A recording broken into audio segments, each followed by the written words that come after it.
Sobre o crime que repercute muito na região, nós recebemos Sérgio França Coelho, presidente do Instituto de Pesquisa, Ensino e Consultoria Técnica em Segurança Pública Municipal. Sérgio, boa noite, obrigado pela presença conosco aqui no Caderno Regional. Sérgio, dá para prever aí de alguma maneira crimes desse gênero? Boa noite a todos. Não há dúvida de que um crime como esse, dessa proporção, ele foi muito bem planejado por essa quadrilha, né, que teve um comportamento bastante ousado e com características bastante sofisticadas para executar esse crime. Certamente as empresas e tanto a polícia, que trata do seu planejamento estratégico, colocam no seu planejamento a possibilidade remota mais de ocorrerem crimes como esse.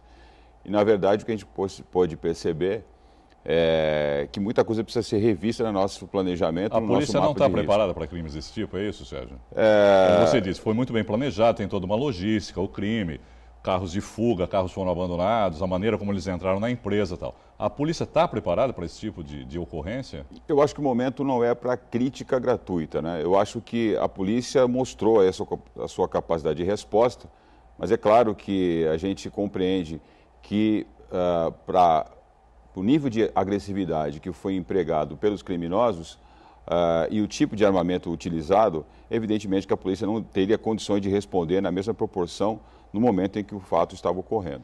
Tem se falado muito sobre os crimes que são solucionados utilizando as câmeras de monitoramento da prefeitura, são mais de 500 câmeras aí espalhadas pela cidade. Esse seria um local que deveria ter esse tipo de monitoramento, especificamente por essa empresa de valores estar localizada lá, Sérgio? Essa é uma análise que a gente precisa fazer com bastante cuidado também. As câmeras são um equipamento tecnológico muito importante para esse tipo de planejamento, esse tipo de prevenção. E o que a gente observa é que aquele perímetro onde está instalada a empresa não estava contemplado com as câmeras de monitoramento. Pelo menos as imagens não foram divulgadas. Acredito que os perímetros que envolvem aquela área da ocorrência, as câmeras não estavam funcionando, se é que existem instalações naquela região. Agora, aquele é um local apropriado também para se instalar esse tipo de empresa lá, Sérgio? Porque lá é praticamente uma área residencial. Sem dúvida. Quer dizer, que já, por si só, já não colocaria em risco as pessoas que residem ali ao lado? Sem dúvida. É uma área, toda a instituição financeira, sem dúvida, é uma área sensível de risco que precisa ser analisada dentro do mapa de planejamento do Plano Municipal de Segurança ou do Plano Integrado de Segurança. Não há dúvida que não é o lugar ideal para uma instalação de uma empresa como essa, mas que algumas medidas precisam ser tomadas no curto prazo, até porque a gente entende que não será viável a transferência no curto prazo dessa empresa do local. Mas entendemos que não é o melhor lugar uma empresa funcionar ali cercada de residências naquele bairro. Em Betioga a gente também teve uma ação ousada, não é, Sérgio, dos bandidos. No final de semana um grupo invadiu 2 bancos em menos de 1 hora e também causou destruição. Troca de tiros, policiais militares, e eles também acabaram conseguindo fugir. Nesse caso, vale tudo que já foi falado aqui em relação a esse caso de Santos, lá esse caso que aconteceu lá em Betioga, Sérgio? São os mesmos casos.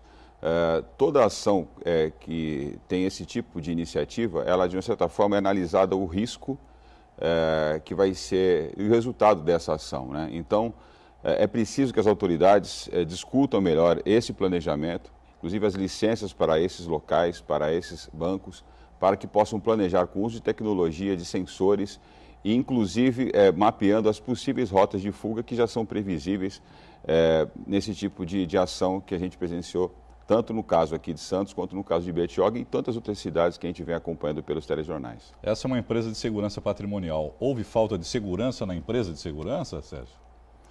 Os laudos vão revelar ainda quais são os procedimentos que a empresa está usando. Mas, na verdade, o que a gente pôde observar até agora, pelo aquilo que já foi noticiado, é que houve muita falha no sentido de uma integração maior entre o sistema de segurança da própria empresa com o sistema das agências públicas, né?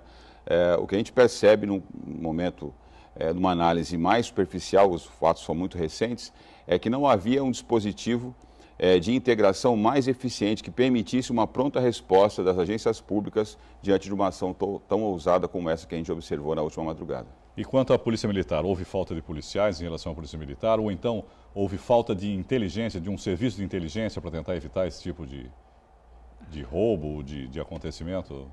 É impossível para qualquer polícia prever quando um crime desse vai ocorrer. Sim, claro. Mas, obviamente, quando a gente tem um sistema de inteligência que monitora essas quadrilhas e que, de uma certa forma, consegue se preparar para esse tipo de evento, a resposta, com certeza, é muito mais eficiente.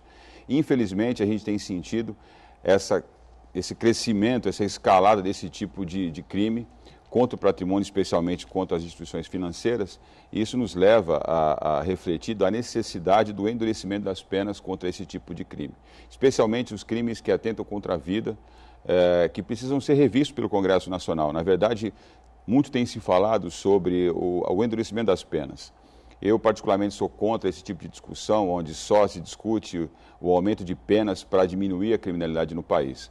Mas, especificamente, esse tipo de criminalidade, esse tipo de crime que atenta contra a vida, especificamente no caso dos roubos à mão armada, esse tipo de criminalidade precisa ter uma resposta da sociedade, uma resposta do Congresso Nacional, que, de uma certa forma, priorize a repressão e priorize o controle desse tipo de criminalidade, que, na verdade, está se sentindo bastante à vontade para continuar praticando esse tipo de crime, até porque sente que a punição não vem na mesma proporção e na mesma medida, na mesma força que eles estão empregando contra a sociedade.